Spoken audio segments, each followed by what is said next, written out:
months and you're closing your investigation? That kind of goes against protocol, doesn't it? The fact that nobody else seems to care is kind of limiting. It could be much higher stakes. Like it could have been we're essentially competing with the police department, or Rachel's family is involved, or Rachel herself was keeping more than literally one secret. There really could have been more to it than just a singular guy who was crazy, is what I'm saying. Now, separately from that, there are other mysteries going on that are way more interesting that the game wants you to care about way less, which in my opinion is kind of bullshit and also is detrimental to the story. There's truly so much shit going on in this game that we kind of just ignore. So what's going on is you keep having like hyper realistic visions of a biblical tier tornado pulling up to town and destroying everything in like a few days. Haha, yeah, climate change, am I right? Hey, we had an unscheduled solar eclipse somehow, and also there are 2 moons in the sky at the same time. Yeah, but like the moon is really far away, so like we don't have to worry about that probably. By the way, you can create alternate universes by fucking around with photo time travel. I'm gonna proceed with my day. What? Can we go look into any of those things maybe? No, we can't. I'm calm. Again, unscheduled solar eclipse. Max, there was no eclipse scheduled today. What? I would know. The moon teleported and the water is fine. We're not having like the biggest tsunami anyone's ever seen. I'm gonna take this topic and segue it into the next bullet point because it will make more sense there. On the subject of point 2, Max's powers and the way she uses them are cool. I do agree that Max's powers are cool. I completely disagree that the way that she uses them is cool. I feel like one of the main reasons, if not the main reason, that Max uses her powers is to get people to like her more in casual conversation. Like you care. I'm not anti-soiree. You seem anti-fashion, though. A Vortex Club party has a strict dress code. I can rewind and have that go better. Oh, like you care. Dress code. I'm sure the Vortex Club has a dress code. As you can see, I would need your advice on what to wear. Thanks, Max. I didn't think you noticed high fashion. And that could be an interesting character development thing if Max ever noticed it or cared about it, but she doesn't. A different universe's Max mentions it during the like trippy dream sequence in chapter 5. Tried to help. I only wanted to do the right thing. No, you only wanted to be popular. I agree with shitty Max. But then Chloe shows up and refutes it, and by that point in the story, you're really supposed to trust Chloe above all else. The game decided we don't get sound for this cutscene, so read the subtitles. Also, we need to pick a name for British robot voice. I feel like he's gonna end up here a lot. This is a great time for there to be no sound. Other than making people like her more, Max just uses her powers to prevent herself.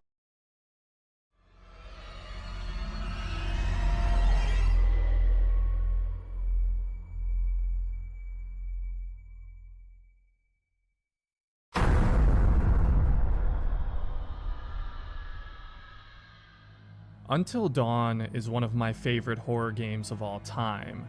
Not because it's the scariest horror game I've ever played, it's not even close really, but because at the time of its release in 2015, it was such a breath of fresh air for the genre. It wasn't the first narrative branching game that utilizes, as this game so often boasts, the butterfly effect. Plenty of games had offered stories like that prior to Until Dawn. But what makes Until Dawn different is its unique blend of horror and player choice. A game in which your choices can get characters you've grown to like or care about gruesomely killed in a horror movie setting.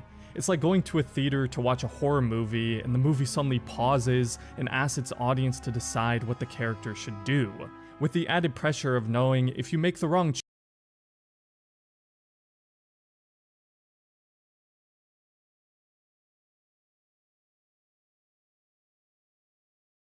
Have you ever wanted to put live chat comments on your... It's a bit complicated because we're going to go...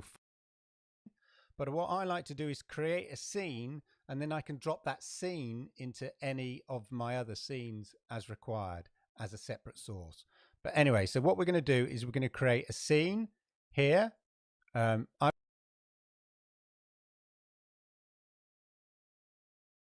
created one here already called live chat screen, but just, you know, create one, call it live chat screen, whatever you want to call it. So what we're going to do is we're going to add a window capture here. I've already got one called live chat. You can call it whatever you want, just put it in there, but I'm going to select an existing one I've got here and we're going to select it there. now, because I'm on a 4K screen, it's really massive, so I'm just going to make that a bit smaller. There we are. Right, don't make it full screen, I'll tell you, because we're going to be cropping this.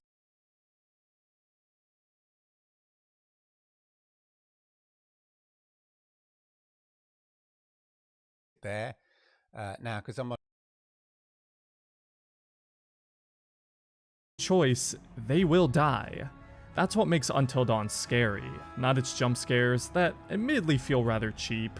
The game will just constantly throw something in your face with a loud sound effect and expect to scare you, and yeah, obviously it startles you or gets you to jump the first time, but that scare didn't necessarily feel earned. And after replaying Until Dawn several times, these jump scares no longer even generated a response out of me. Yet returning to a game like Resident Evil 7, even though I know what's coming and what's about to happen, my heart is still racing.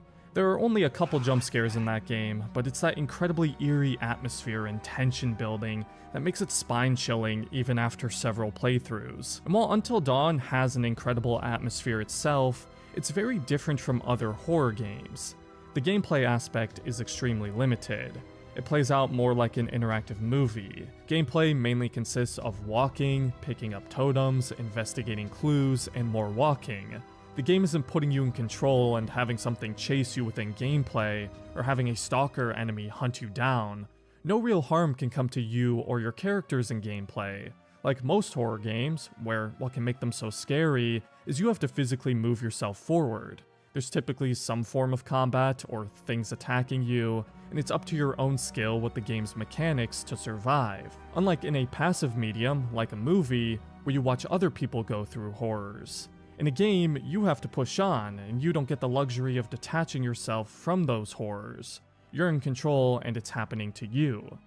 But Until Dawn isn't really like that. It doesn't have the survival horror gameplay loops of a Resident Evil or Silent Hill. The game doesn't have a combat system. There are shooting sections and QTEs within cutscenes, but not in raw gameplay.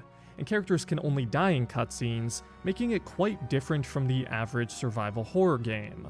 But again, it's still not the same experience as watching a horror movie either, because you are still involved. You aren't just watching the story, you're constantly interacting with and shaping it. Instead, it's putting the direct responsibility of what happens to these characters, these people, in your hands.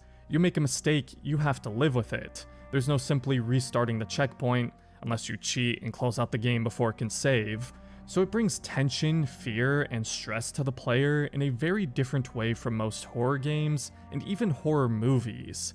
And as replayable as the game is, once you're replaying with the knowledge of what every choice leads to, and what you have to do to keep these people alive, a lot of the tension is gone. I wish I could wipe my memory and replay this game again for the first time without any knowledge as to what the right choices are, because that first playthrough was unforgettable for me.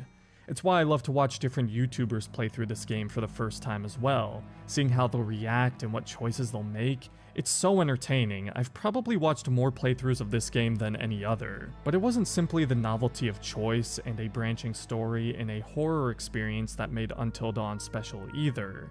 That's only a piece of the puzzle. After all, Supermassive Games have made a bunch of horror games within the same formula of Until Dawn since its release, with its Dark Pictures anthology and The Quarry, which was published by 2K. But none of those really came close to Until Dawn for me.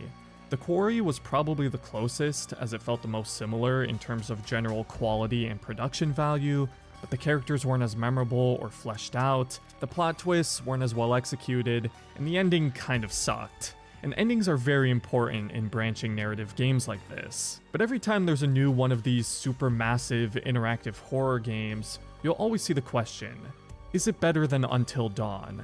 Is this the game to finally surpass Until Dawn? Spoiler alert, the answer is always no. And what makes Until Dawn better than the rest of those games is simply the narrative. It uses several classic horror movie tropes and stereotypes, and uses them to subvert the expectations of the audience. It's campy and cheesy like those slasher films it's inspired by, and it embraces that.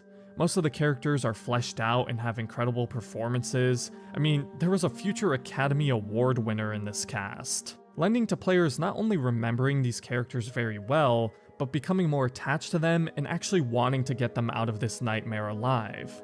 Who else remembers when Markiplier restarted the entire game just so he could save Ashley? When you actually care about and connect to the characters the game is tasking you with saving, those split-second choices that could mean life or death for them are going to be significantly more stressful. That paired with a really well-paced story that only gradually gets crazier and crazier, and several brilliant plot twists that keep an air of mystery to the game up until the final act, keeping players guessing, is why Until Dawn has been regarded as such a classic, and still seen as the bar that every one of these new choice-based horror games will be compared to. Supermassive has been trying to make a game that can live up to or surpass Until Dawn for a while now, to no avail. And after a rumored falling out with Sony put a studio composed of many former Supermassive employees, Ballistic Moon, in charge of an Until Dawn remake. So, can Until Dawn be the game that can finally surpass Until Dawn?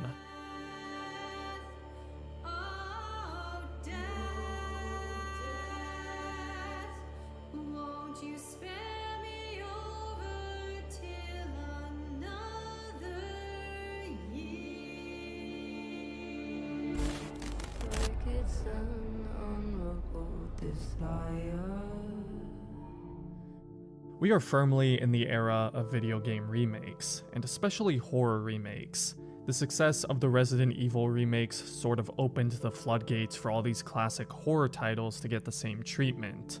Silent Hill 2 just got one as well, and that's really the remake everyone has been talking about, but one many were not expecting to get remade was Until Dawn. After all, the game is only 9 years old, and by most standards holds up really well. Most people weren't wanting or asking for an Until Dawn remake, and there's definitely something to be said about how many of these new PS5 titles by Sony are re-releases or remakes of PS4 titles. But honestly, even though I knew this was an unnecessary remake, I was still excited for it, simply because I absolutely love this game and would love a reason to go back and play it again. Especially knowing there was going to be some new additions to the story, the gameplay, and that it was going to be remade in Unreal Engine 5.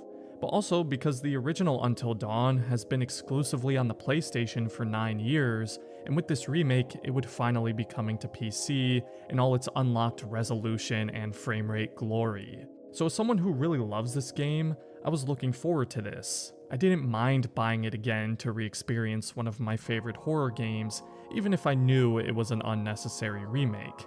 However, and that's a big however, in the end, I found it to be a worse version of the Until Dawn I had already played several times. That's not even because of all the bugs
and that forward to this.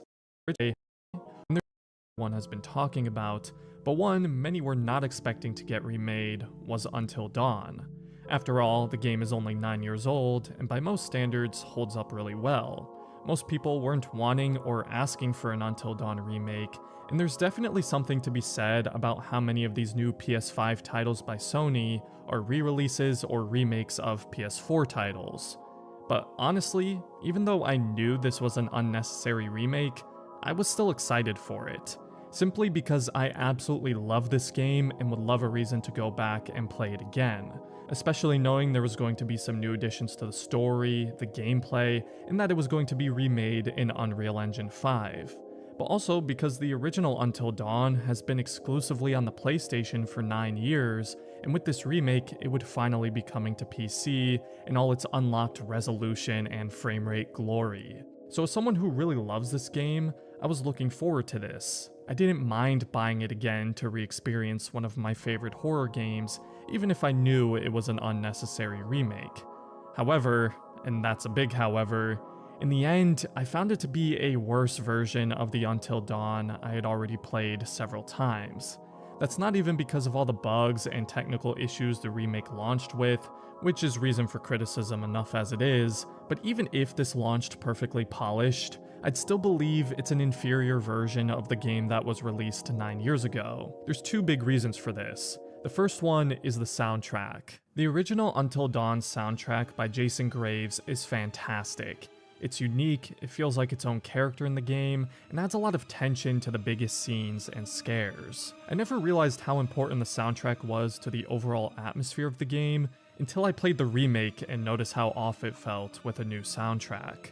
Not only do I find it a very bizarre decision to rescore Until Dawn in a remake where most of the rest of the game is the same, but if you're going to replace such a strong soundtrack, it has to be just as good, if not better. And the remake score is neither of those things. To me, it is quite significantly inferior to the originals. So much of the tension and anxiety that Jason Graves' soundtrack brought to the original game is very noticeably absent in the remake. Hannah,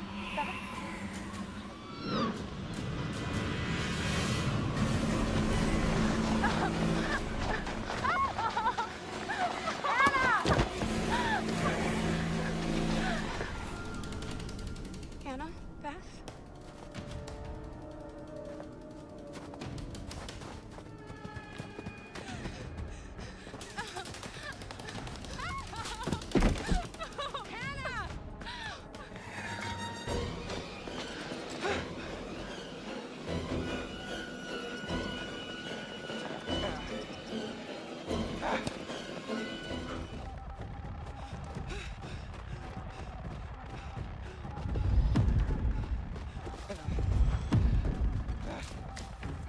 To me, it almost feels like this new soundtrack wasn't composed for this game. It just doesn't feel like the right tone or vibe.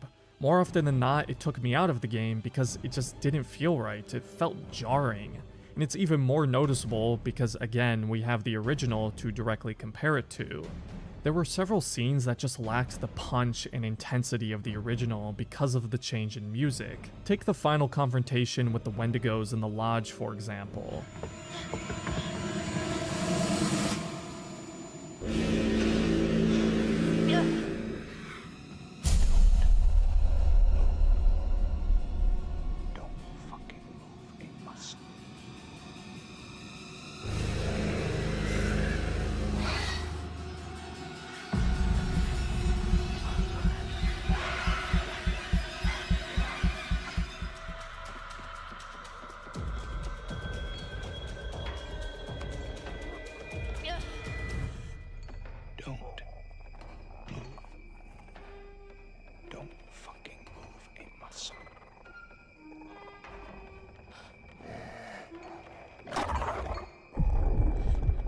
The original feels so much more dramatic and suspenseful, while the remake is going for this more quiet and subtle sound that just doesn't feel right for the most climactic moment of the game.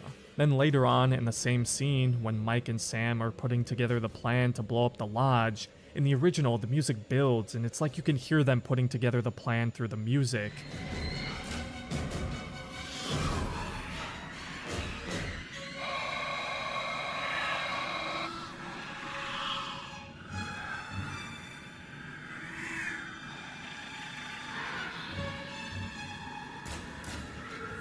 In the remake, the music is so reserved and anticlimactic feeling.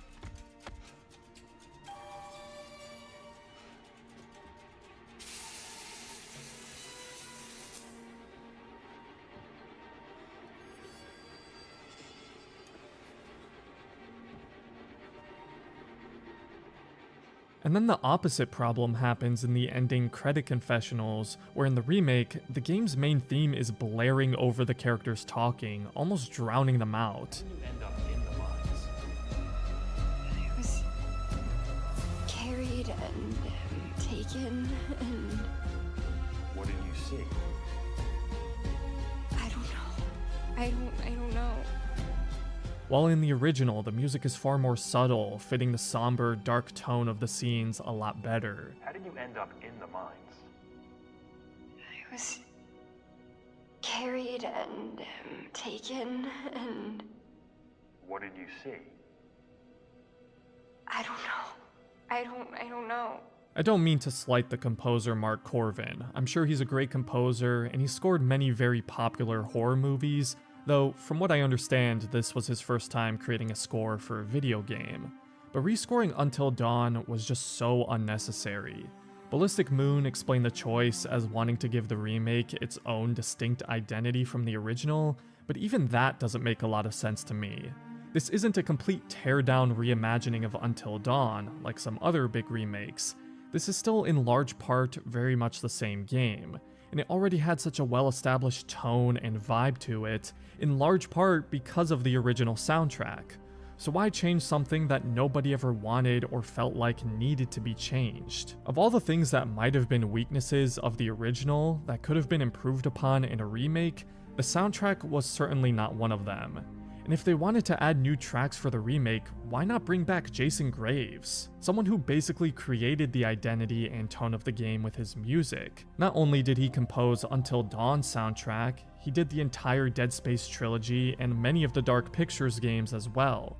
He's more than experienced in horror games, and there would have been nobody better to build on the work he already did back in 2015. Oh, and don't even get me started on how they replaced Odeth in the opening credits. I'm a forgiving man, but that's a sin in my eyes. The Odeth opening in the original Until Dawn is one of my favorite opening credit sequences to any game ever. Not only is this rendition of Odeth by Jeff Grace and Amy Van Roykel incredible, but the song and its lyrics fit the game so perfectly. It sets the tone right from the beginning, and the creepy, eerie images and Native American dream catchers that appear on the screen, it's just perfection. And many people associate Until Dawn with this song. Why they would ever even consider replacing it is beyond me. This is still Until Dawn, so why would you change such iconic parts of the game that made people fall in love with it to begin with? It might seem silly to some people to get this worked up over a simple opening montage, but this unironically might be the most irritating change they made in the remake. It just feels tone deaf, because I don't think anybody who loved the original Until Dawn wanted this opening to be replaced.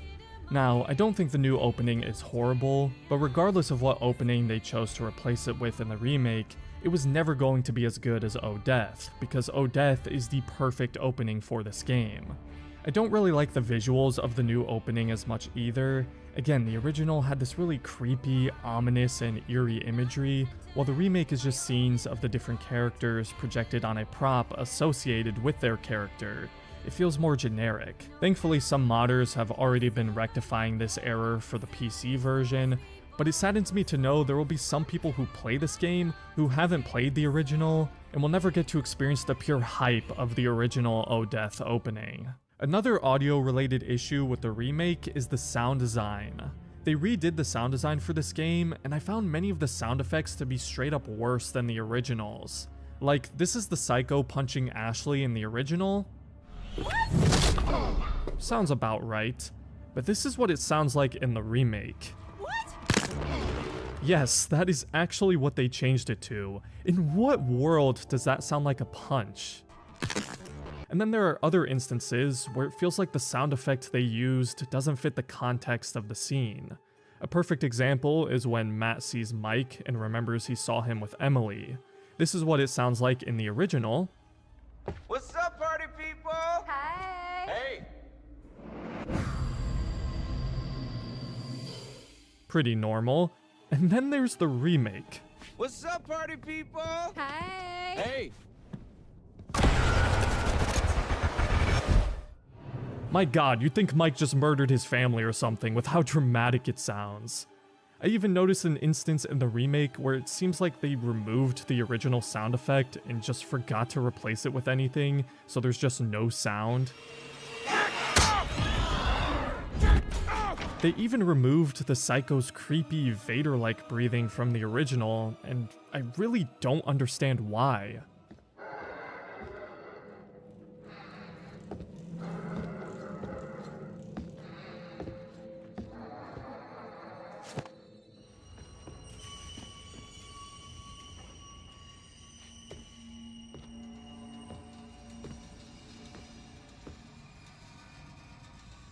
Even the Wendigos don't sound quite as scary to me in the remake either.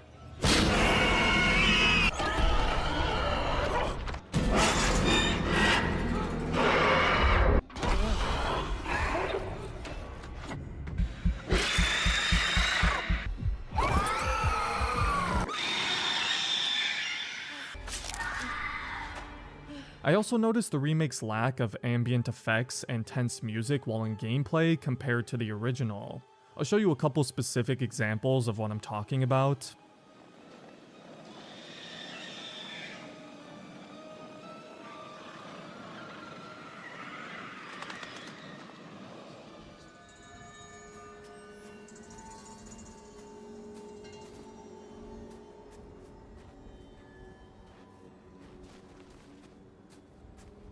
Walking through this area with Sam in the original, you hear the distant scream of Wendigos, the wind howling, and the build-up with this tense background music. All these things help create the atmosphere. Going through this area in the remake, it's so silent apart from the music, there's no Wendigo screams, and the music doesn't feel nearly as tense as the original counterpart.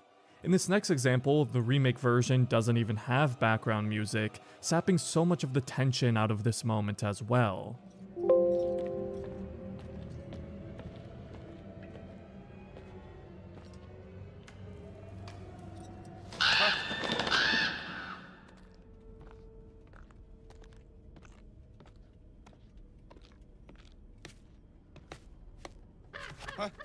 These may seem like small things, but they add up, especially in a horror game where sound design is super important. If they were just gonna make it worse, I'd rather them not mess with it at all. The second major change that, to me, undermines part of what made the original Until Dawn so great is the camera.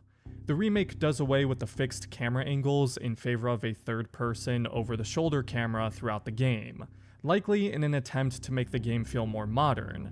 The original Until Dawn used fixed camera angles as not only an homage to classic survival horror games, but also to further support the game feeling like a playable movie and giving it that cinematic feel. Every camera angle is intentionally and deliberately placed to establish a mood or feeling within the player, similar to how a director of a movie sets up specific shots to do the same for the audience. The fixed camera is also used at times to place emphasis on something in the environment.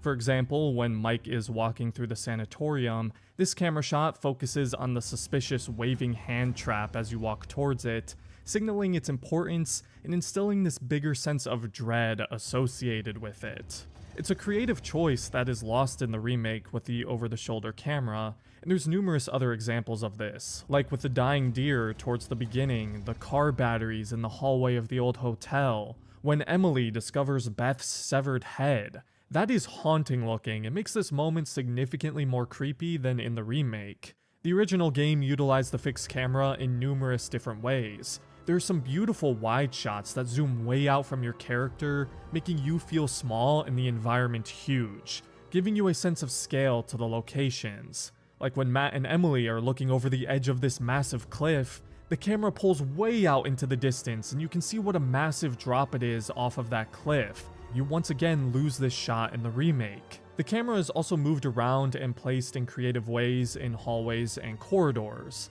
sometimes placing itself to ground level while the character walks through, or sticking itself to the ceiling as it looks down on the player character. I especially like the different camera angles when going down flights of stairs. It feels significantly more scary as you see your character getting further away from the camera as they descend into the darkness, as opposed to when you're just attached to their shoulder. The variety of camera angles also helps all these areas feel a little different and distinct, even if they look similar visually. I love this shot panning down this massive hallway as Sam enters the old hotel. It places the camera all the way at the end to show you how far you have to go. It creates tension. There could be something lurking in the dark recesses at the end of this hallway. This makes me feel worried and anxious. This, not so much. Fixed camera horror games are a dying breed, but I can at least understand why horror games like Resident Evil chose to pivot to the over-the-shoulder cameras, because those games can have a lot of action and combat where you need to aim that is much harder to flesh out with a fixed camera system. But Until Dawn does not have combat. There's no need for this game to be over the shoulder. It's supposed to feel cinematic, like a playable movie, hence why this decision to instead make it appear more like a modern action game makes no sense to me. The remake does retain a very select few of the fixed camera angles, but it's still almost entirely glued to the character's shoulder throughout the game. Not only does it make the game feel less visually interesting, but it diffuses the tension and sense of scale those fixed camera angles would create. It makes the game far more generic looking. It seems like a change that was made to make the game look more modern, whatever that actually accomplishes, without much thought or understanding as to why the game had fixed cameras and why it worked to begin with. One of the biggest changes they made to the actual gameplay was the movement. In some sections, characters will automatically jog now, whereas in the original, you were always restricted to a walk in gameplay, and characters would only run in cutscenes. This helped enforce the game's pacing and emphasis on exploration, but it did seem a little strange when characters would be in dire situations that any normal person would likely be running or sprinting in, and yet you're restricted to walking like it's an evening stroll. However, the original did have a fast walk mechanic you could manually input by holding L1 that would let you power walk and go faster. But the remake removed this mechanic, and now you have zero control over your own movement speed. There are areas where your character will jog, but you have no manual control or input over when you do so. And the sections in which the game will actually have you jog are very spread out and limited in the game. It rarely lets you jog for more than 10 seconds before putting you back into a walk. And with the fast walk input gone, you're now forced to go even slower in most sections than you had to in the original. So if the goal was to let players go faster in areas where it made sense to do so, like when the characters are in immediate danger, removing the fast walk and forcing you to walk slower in exchange for a few places where you can lightly jog feels counterintuitive, because the game feels slower to play than the original. And adding a searching minigame to see the premonition in each totem doesn't help with that pacing much either. I don't hate this addition, but it didn't feel necessary. I never thought while playing the original that there needed to be some sort of minigame component when picking up a totem to see its premonition. I guess they felt the need to add a little bit more to do with the totems, but this doesn't really add much and further slows down the pacing of exploration as you're spending more time interacting with each totem. I would have preferred if they made the totems a little more useful, because in the original and the remake, many of them still aren't very helpful, especially in a first blind playthrough. I found it funny how in the remake, when you're playing as Emily in the mines, they placed a danger totem literally in the exact spot the premonition happens, as if that's going to help you in any way. At least they moved many of the totem locations around, so it'd be a little fresh for those who have already played the original game. And the addition of the hunger totems is kinda nice, even if again, they don't actually help you in any way, and all you get for collecting them is an achievement. I was hoping for a little more of a substantial reward for finding them all. In the totems themselves, you're just seeing a few snapshots of Hannah's perspective as a Wendigo.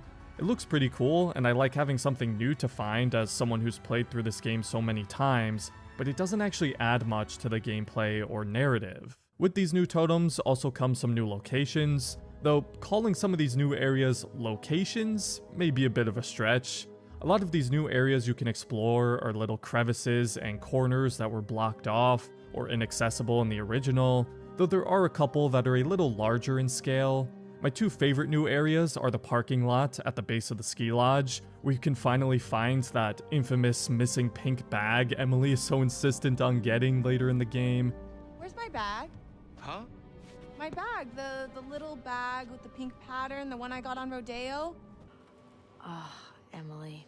And the other is you can find this whistle that makes the sound of a deer to lure the Wendigos, that's presumably been used by the flamethrower guy. These two areas add little pieces of lore and context to the story, and again, it's nice to have some new areas, even though most of them are very small and insignificant. Really the biggest selling point of the remake though is the overhauled graphics and lighting in Unreal Engine 5, along with the story additions. The original game still doesn't look bad by any means, it's still quite impressive, but obviously the remake looks sharper and more detailed, more fidelity, more accurate lighting with ray tracing and everything, all the bells and whistles. It also doesn't help that the original Until Dawn is held back by the PS4 and locked at 1080p. This upgrade is most beneficial to the character models though. Their expressions and reactions look even more realistic. You can see snowflakes in their hair and the sweat on their skin. The wounds and physical damage they take looks better. You can see the tears in their eyes during some of the most intense moments. It's not just the characters that benefit either. The Wendigos look far more detailed as well, and I really like the redesign of the Psycho's mask. The game looks great, there's no denying that. But in trying to achieve more photorealistic graphics, the visual style and aesthetic of the original is lost. The original had this blue hue to it, an intentional creative choice to not only make the player further feel the freezing cold temperatures of the setting, but to once again invoke a mood and emotional response. The game wants you to feel cold, isolated, and scared. It's using camera, music, and a blue filter to achieve this, to build that atmosphere and support what the developers want players to feel while playing it. The remake may look more realistic, but it's less stylistic. The blue hue is gone and it has warmer colors. They even start the game in daylight now, around sunset. It looks beautiful, don't get me wrong, the gold light beaming through the trees, and getting a more clear look at what the mountain looks like in the daytime. I get that they wanted to make it more of a contrast to the rest of the game when it gets dark, by starting you with this safe, peaceful feeling opening, but it diffuses a lot of the immediate tension I felt here from the original. The original was actually supposed to start bright in the daytime like this as well, but they couldn't because of limitations with the engine, and it's clear it's still not even completely dark yet in this section in the original, but I actually felt this limitation benefited the opening. It feels scarier walking through these isolated woods in the dark with the fog and moonlight breaking through the trees as you know that someone is watching you. It's harder to feel that immediate tense, uneasy feeling when it's so much brighter out. And it doesn't get dark in the remake until you meet up with Josh at the lodge now. However, once it gets dark, the remake's lighting is way darker than the original, to the point where it can actually be hard to see where you're going in specific areas, like inside the lodge and sanatorium. It's a little much sometimes. This game still looks fantastic in some areas, but the loss of the original's aesthetic in the pursuit of realism is a conflicting trade-off. I wish there was an effort to maintain the original's cold color filters with the new graphics. The vibe just doesn't hit quite the same. The best part of the remake to me is definitely the story additions though. I was kind of expecting a bit more, because as much as I love Until Dawn's narrative, there were still a few things that could have done with some improvement. The biggest thing I would have wanted to see in a remake was more screen time for Matt and Jessica. They by far have the least amount of screen time of the main cast, and it doesn't help that they're also the two easiest characters to get killed. So, as a result, they get the least amount of characterization out of everybody, and it doesn't allow players enough time to get attached to them in the same way as the others. So this was something I hoped the remake would address. I always thought there was an easy opportunity to have them at least reunite with the main group at the lodge for the finale, so you'd have all the characters back together again for the final standoff with the Wendigos. I also would have liked to see more potential deaths for Mike and Sam, as they have the thickest plot armor of the cast, but neither of those things happened in the remake. Maybe it would have been a challenge to get other members of the cast back for entire new sequences. I know they brought back Hayden Panettiere for her new scene at the end, but it doesn't seem like anyone else from the main cast returned. There are a few new lines here and there in the remake that I have to assume were cut lines from the original, because I don't see them bringing these actors back just for a couple lines, especially when they're as insignificant to the plot as they are. Just keep moving. Nobody likes cold buns. Although yours are great. But really, almost all the changes to the story are at the beginning and end. The opening is almost entirely reworked. The end result is still the same, but some of the context and order of scenes getting there is a bit different. We get a couple new scenes with the twins. There's no new dialogue in these scenes, because again, I'm assuming they didn't bring the actors back, but it shows a little more context to the infamous prank that started all of this. I like that it further clarifies that the prank was Jessica's idea, and she did it because she likes Mike and knew that Hannah did too. You could still pretty easily put that together in the original, but it's more obvious now. I like the reframing and contextualization of when the prank actually happens. Seeing this shot through the camera recording and then getting more of Hannah's point of view, it really dramatizes and hits home on her embarrassment at this moment more. Going into slow motion, showing just how cruel all the friends look, and then Sam flipping on the light switch is almost like a spotlight being shined on her. None of these changes were necessary. The opening still did its job in the original, in getting the audience to empathize with Hannah and setting up this entire plot. But these changes do just flesh it out a little more. Getting a little more time with Hannah on screen and seeing everything how Hannah sees it in this moment makes it more believable as to why she'd run out upset into a snowstorm. I'm not as partial to the new flamethrower scene, where Beth gets jump scared by these flames shot at her through a shed. It looks cool visually, I just thought it was a bit scarier when you saw the flamethrower off in the distance in the original, rather than just having it be shot right at you from the start. At least it's something new though, because outside of the opening, not much is different. The remake does include the Road Not Taken DLC that was previously pre-order bonus content for the original game, so many people never got to play it, which was pretty stupid, even if it doesn't really add a whole lot to the story. And speaking of stupid, thank God they removed those annoying unskippable recaps at the start of each chapter, as if people ever needed reminders of what happened 10 seconds ago. Outside of changes and additions to the story at the beginning and end, one of the only bigger plot points that is changed is Chris's death. If you even get it to begin with, because it is pretty easy to avoid, but if you do, in the remake, Ashley will now actually make an effort to try and save Chris before he dies, instead of just standing there and letting a Wendigo tear his head off. I always found it really petty of her in the original, where if you chose to shoot her as Chris, she would just let him die, even though she literally begged him to shoot her. Wait, stop. You can do it, Chris. It should be me. You chose to save me before. Let me choose this time. Let me choose to save you. If I do one less thing in my life, let me do it. Okay.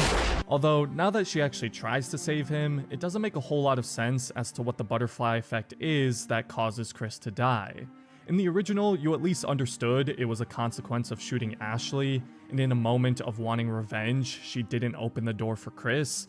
Clear cause and effect. But now she does try to save him and just doesn't hear him right away or get to the door quick enough. It's a little confusing how that's a direct result of choosing to shoot her. If I were to get that death in a first blind playthrough, I wouldn't understand why it happened. But the most important story additions come at the end, where you can now get an ending where Josh lives if he shows remorse and apologizes when speaking with Dr. Hill.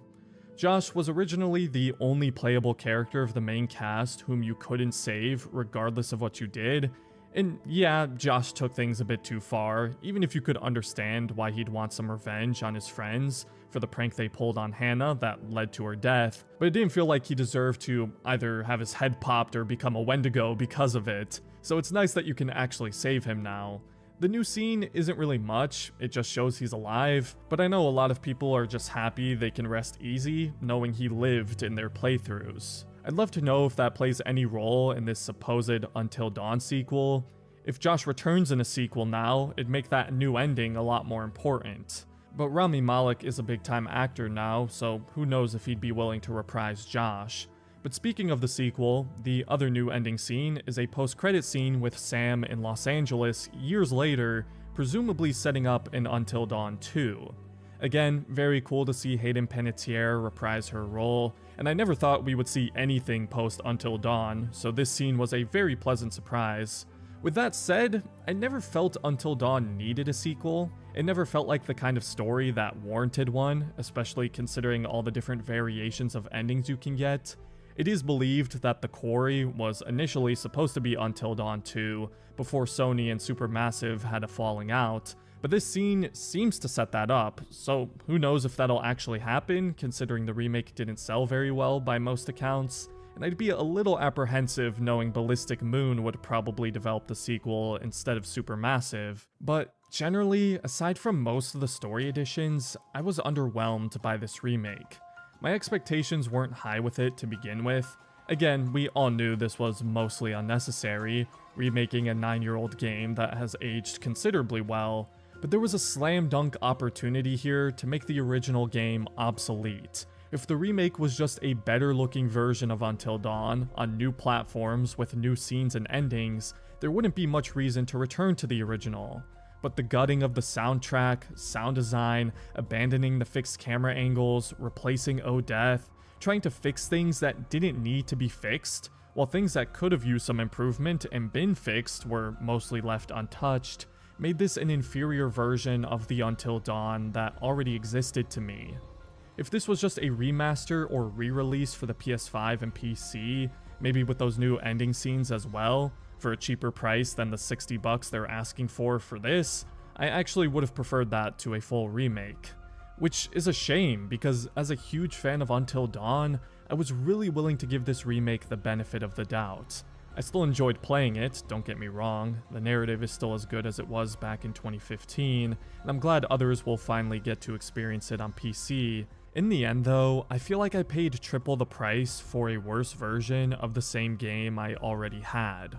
Until Dawn is still amazing, and it's not like the remake ruined what made it so special, but whenever I return to this classic from now on, I'm probably still going back to the original game.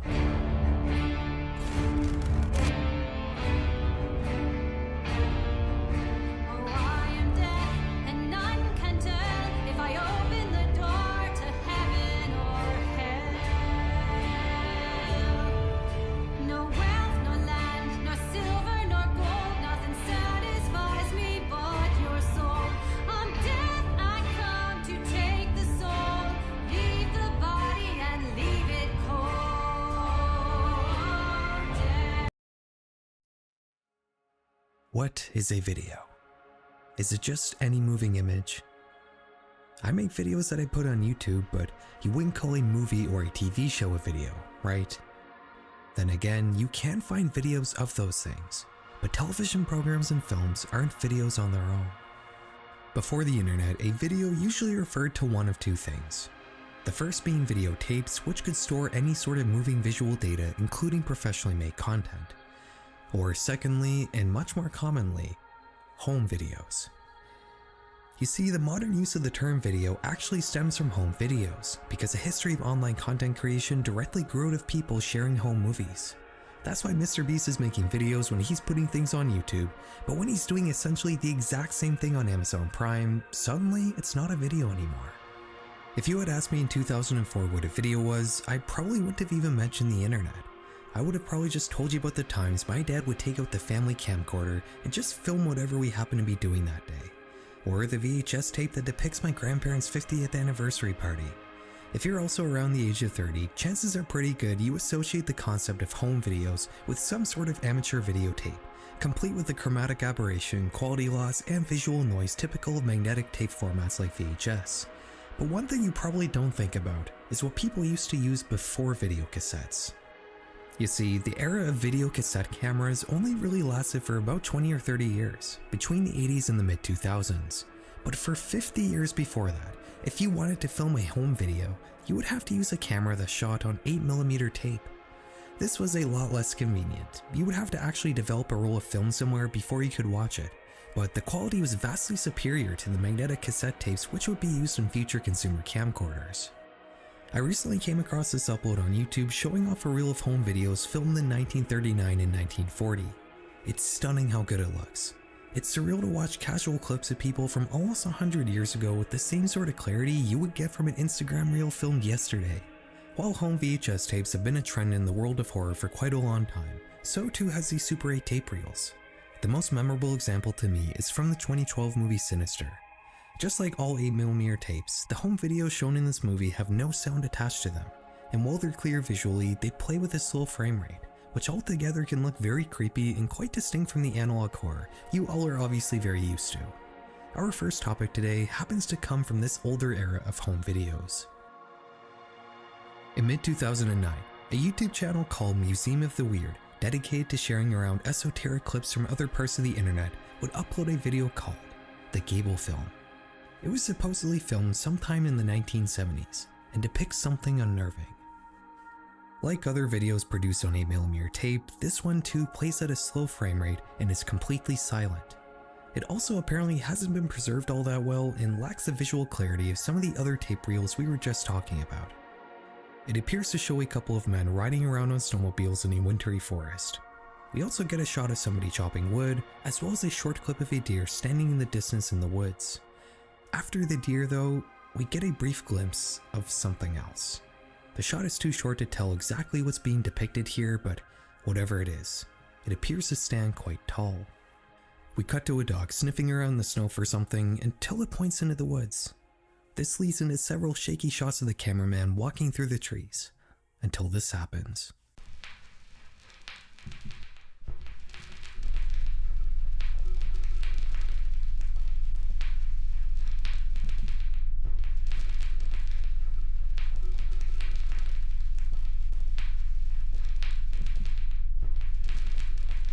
Eventually, the camera falls to the ground and the video cuts out. The Gable Film has garnered almost 500,000 views in the 16 years it's been on YouTube. In the description, the uploader gives us some context to this strange video. He says the footage surfaced a few years prior and made its rounds on the internet before he decided to upload it to YouTube. The tape itself was supposedly discovered in somebody's attic and purchased in an estate sale. This upload presents this roll of film in its original unedited format. What the description leaves out though is a second roll of film associated with this incident. While the first tape was scanned from the source and played in high quality, this video appears to be a camera filming the tape being played on a projector and is thus shown in very poor quality. It starts with a policeman holding up a couple signs to the camera, but the clarity is too poor to make out what they say. He then bends down and pulls a blanket off of what I can only describe as an extremely mutilated corpse. I can't show you this on YouTube, but this is only the top half of a person. In the video description, we get some much needed context to explain just what we're seeing here. This is supposedly the aftermath of a bear attack on a man named Aaron Gable. It was filmed by the uploader's uncle, who supposedly had a mental health episode after taking this video. The LP discovered the tape in the basement of his mother's house. Internet sleuths investigating these two Gable tapes would attribute this animal attack not to a bear, but instead to a cryptid known as the Michigan Dogman. According to many sources online, this legend dates all the way back to 1887, where local lumberjacks working in rural Michigan occasionally spotted 7-foot-tall beings with blue eyes, walking on two legs, sporting the torso of a man with the legs of a dog. The thing is though, this legend is completely made up. The story of the Michigan Dogman was invented by Traverse City radio host Steve Cook as an April Fool's joke in 1987. That didn't stop people from not only believing it was true, but also seeing the Dogman themselves. After Cook's April Fool's Day broadcast, people would begin calling into his radio station saying that they themselves had encountered the cryptid. News stories would pop up every now and then showing blurry photos of an obscure Dogman just kind of standing in the distance like Bigfoot. This actually got so bad that Steve Cook would make his own website in the mid-2000s to debunk all these supposed sightings, repeating over and over again that the Dogman was just something that he made up. If we look at an archive from 2007, you'll notice the top link here directs to a page discussing the Gable Film, which confirms that Museum of the Weird was indeed not the original uploader of this video. No, you might actually be surprised to learn that the original uploader of the Gable Film was in fact Steve Cook. He says he was given the video on a DVD by a sincere small-town family who believed that what they had was a legitimate sighting of the Dogman. Steve had uploaded the video to YouTube with the intention of sharing it only between a small group of people for analysis purposes. But of course, it was soon mirrored and the clip spread like wildfire among cryptid enthusiasts. In the article he wrote on his site, Steve includes some evidence to support why he thinks the film is a hoax.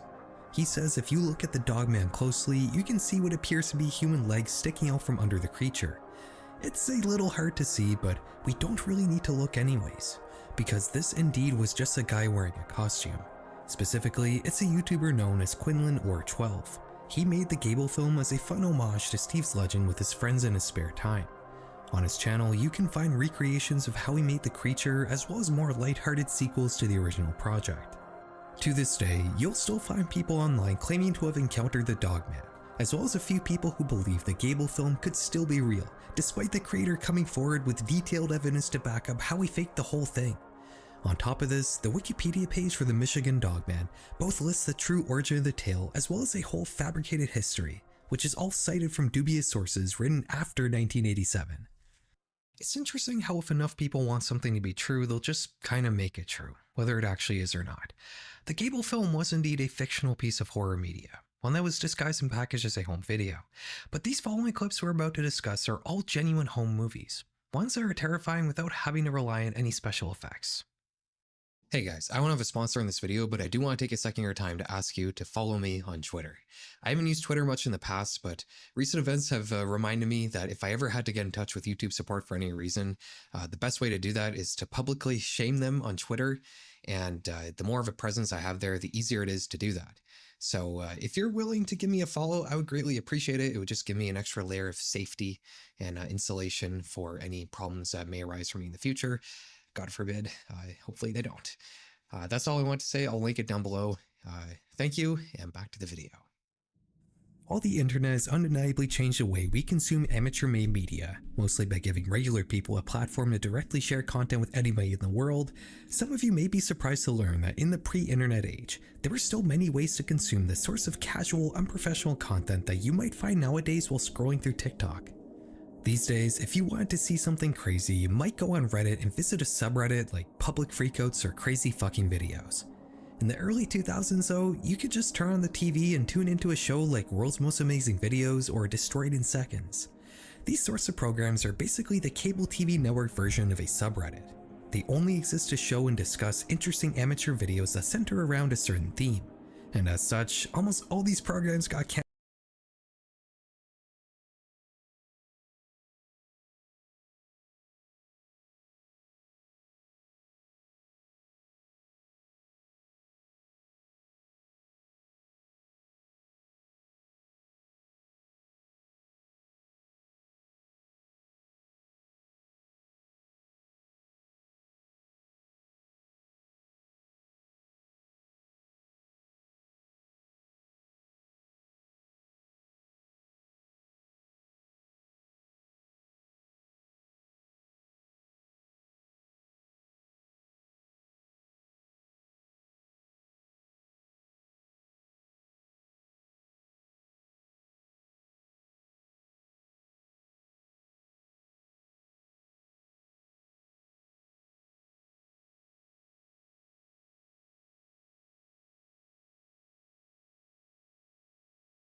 cancel once YouTube blew up in the late 2000s, which gave people a much more convenient way to see interesting clips of reality. However, one show did manage to stick around. America's Funniest Home Videos, or AFV for short, is the longest running primetime TV show of all time, churning out more than 800 episodes over the 36 years it's been on the air. Nowadays, the show is not really anything more than a glorified fail compilation and not really worth watching in my opinion, but before Web 2.0, AFV scratched a very hard to reach itch. It packaged the experience of scrolling through social media into a much more enjoyable and professional format, showing only the interesting content while leaving out all the rage bait and targeted advertising. Which, now that I'm writing that, actually makes me see why people still watch this show even in 2025. This was my favorite program when I was a little kid. I would eagerly sit with my parents and watch Tom Bergeron narrate over quirky videos of regular people doing zany things. For me, the definition of a home video is intrinsically tied to this show. The term makes me think of 90s Americana depicted on low-quality VHS tapes. Every episode, AFV would encourage viewers to send in their own home videos to be judged on the show. The studio audience would vote for the best video shown in that particular episode, and the people who filmed the winning clip would receive some sort of prize. As such, you can only imagine the sheer volume of tapes AFV has received since 1989. It's not terribly far-fetched to assume that the producers of this show likely have the largest stockpile of amateur-made media in history. As of 2024, according to ABC's website, AFV has evaluated over 2 million submitted videos. The program only really shows lighthearted, safe-for-work clips that an entire family can enjoy, so it makes you wonder, what sorts of horrors are laying dormant in this insanely large collection of home videos? In 2014, a Los Angeles-based artist collective known as Everything is Terrible, or EIT for short, would gain access to a storage space containing 300,000 home videotapes. It's never been outright confirmed, but in multiple interviews, members of EIT strongly inferred that these tapes are AFV rejects. Everything is Terrible was founded to share edits made of quirky and forgotten pieces of professionally produced legacy media, so they would start a new project specifically to share the more horrifying and bizarre amateur-made clips contained in these rotting VHS tapes. Memory hole.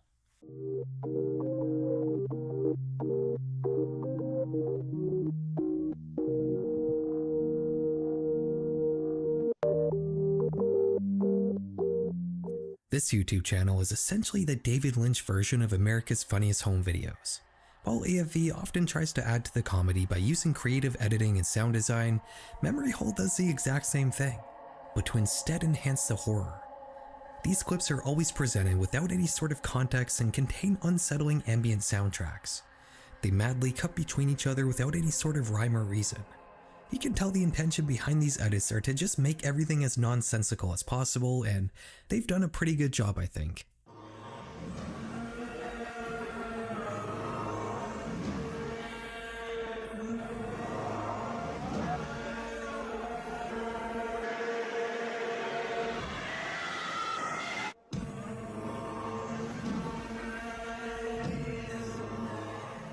In the past, we've talked a lot about shitpost horror. You know, these sorts of nonsensical edits people upload with only numbers as a title. This genre is made to resemble the videotape from The Ring, and the horror comes from the whole surrealness of it all. I don't think anybody does this style better than Memory Hole. If you ever wanted to make a drug trip go bad for some reason, just turn on any video from this channel.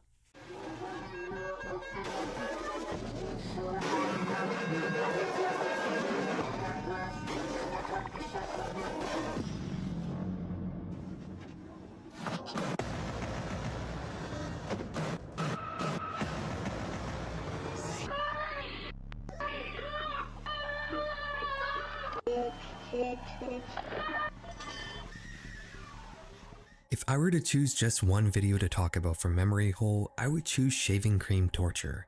This one is weird enough that the entire upload is dedicated to just this one clip.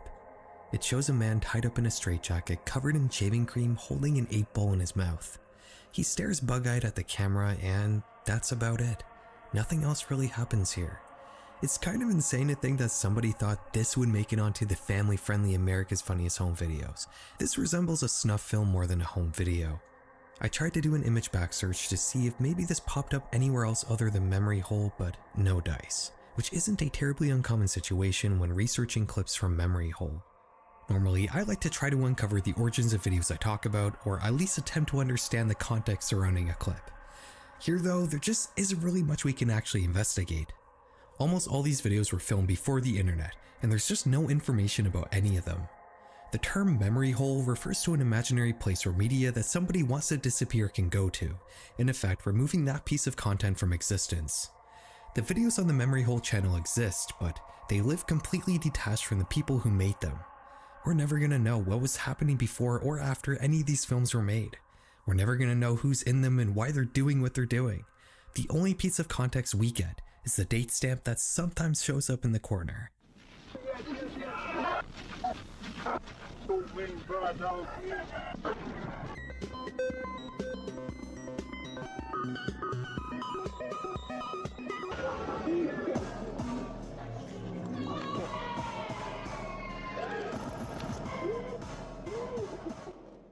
Memory Hole isn't really very entertaining to watch on its own for more than a couple minutes. It's abrasive and unsettling. You sometimes get the feeling while watching these that something bad is about to happen, but that never comes to fruition. This channel serves as a look into the most bizarre corners of humanity, one that could only exist from the marriage of the internet age with the pre-internet era. Memory Hole still sporadically uploads here and there, but the project is well past the heyday it had in the 2010s, and I'm not sure the world will ever have another opportunity to birth a media project quite as strange and authentic as Memory Hole. I wish I could fill an entire video just talking about all the insane stuff you can find on Memory Hole, but like I said, there's not really much you can say about any of it. There's no stories to tell, no mysteries to unravel. This next topic though is indeed a mystery, and is one that takes us to the other side of the world. In the 1990s, a space satellite operator known as Intelsat had a bit of a problem. The Challenger space shuttle disaster that had occurred a decade prior gave the US government cold feet when it came to letting private companies use NASA shuttle missions to launch their satellites, meaning these companies would instead have to organize their own rocket launches into space, an incredibly expensive venture to undertake. Intelsat, though, found a savvy solution to this problem.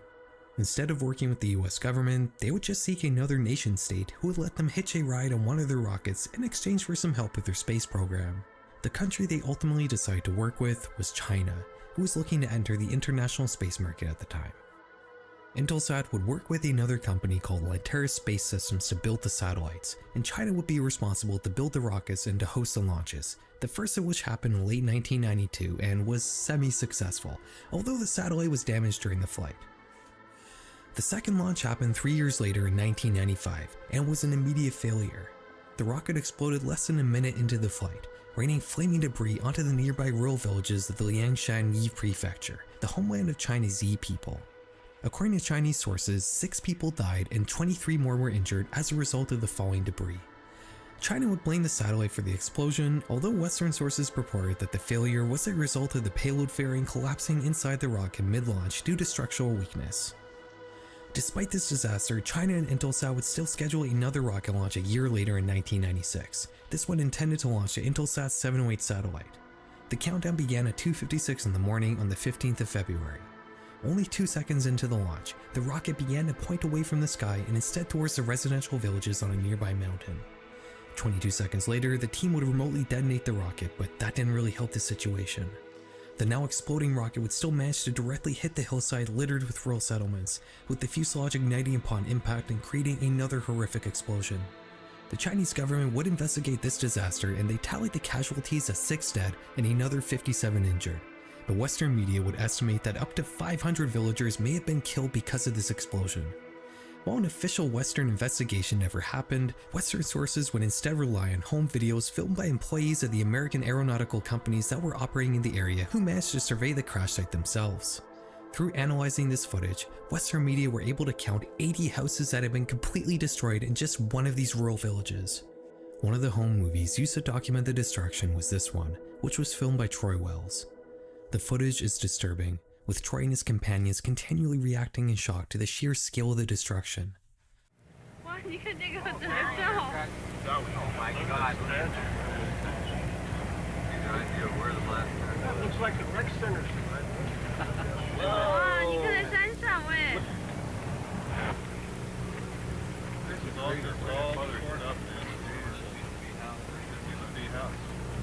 Yeah, right here.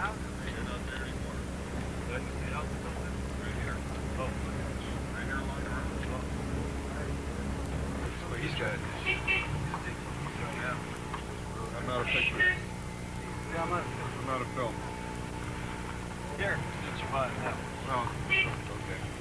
There's had to be some people dying.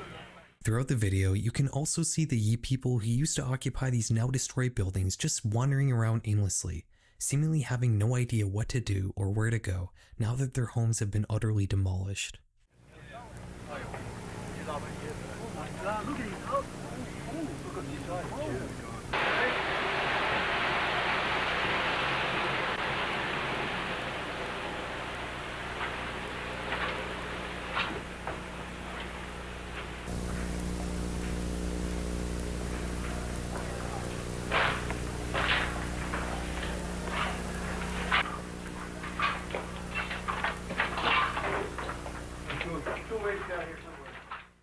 This video is disturbing enough on its own, but believe it or not, we haven't even gotten to the interesting part yet.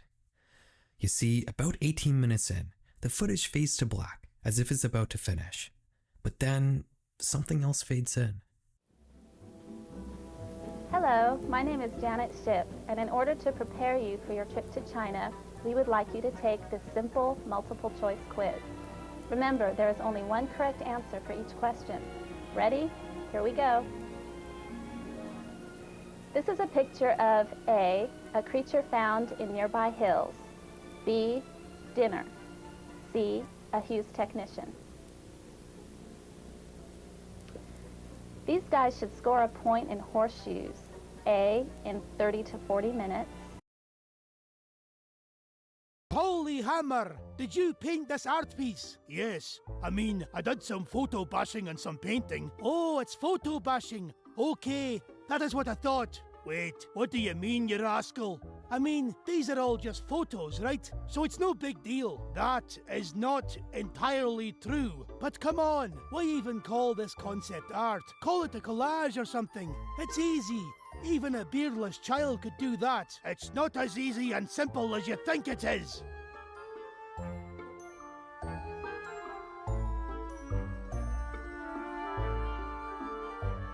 I need to create a fantasy illustration of a dwarf warrior, and I want to use photo bashing technique as well. So I should probably head to the internet, find a picture of a dwarf, put it into Photoshop and call it a day, right? Wrong.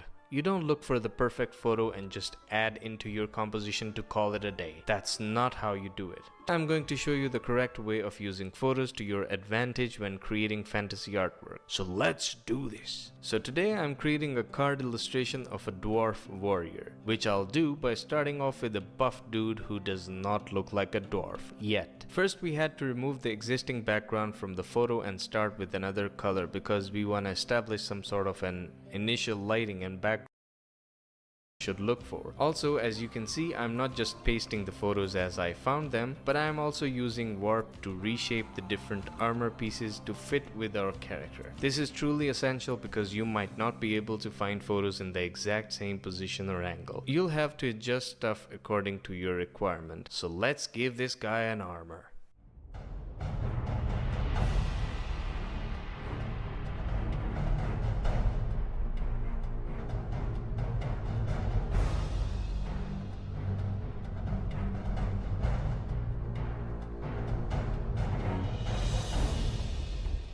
Now for the beard, I found this photo of a dude with a really sick beard, but I'm not going to use that as it is if it conflicts with my original design choice. If it does look good, sure, you can make changes on the go, but if it doesn't look too good, which it did not, I just went to my old design and used only the texture from that image. But in this second case, I found a really cool braided beard which could work well with the design, so I went with it. Totally loving the appearance that he's slowly getting into. What would you name this dwarf if it was from a game?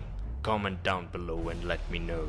Now I'm once again making some design changes, so instead of a heavy full plate armor, this particular armor kinda looks more attractive, so we'll give this one a chance. But again, in order to fix it into the composition, we'll have to transform it and warp it. Even erase it at certain areas. Now once almost all the photos are in place, I can now paint on top of these photos to paint them according to the lighting scenario. So I might have to change some color temperatures, add some shadows, maybe more detail or brushwork, that kind of thing. So let's do that.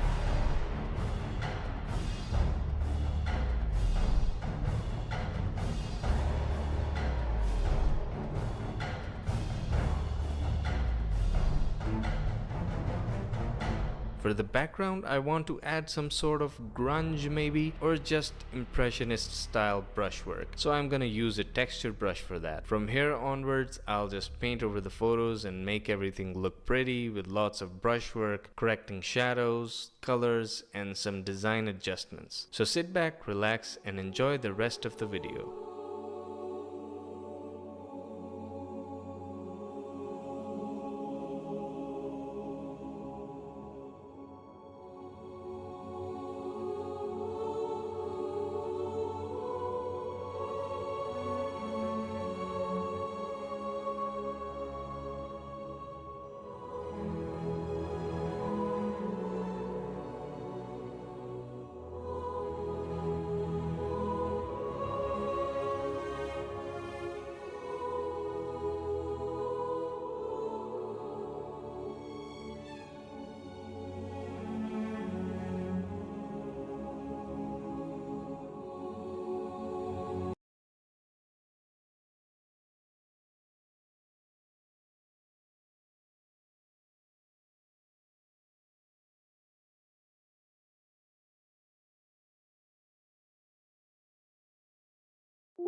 Yakuza is crazy.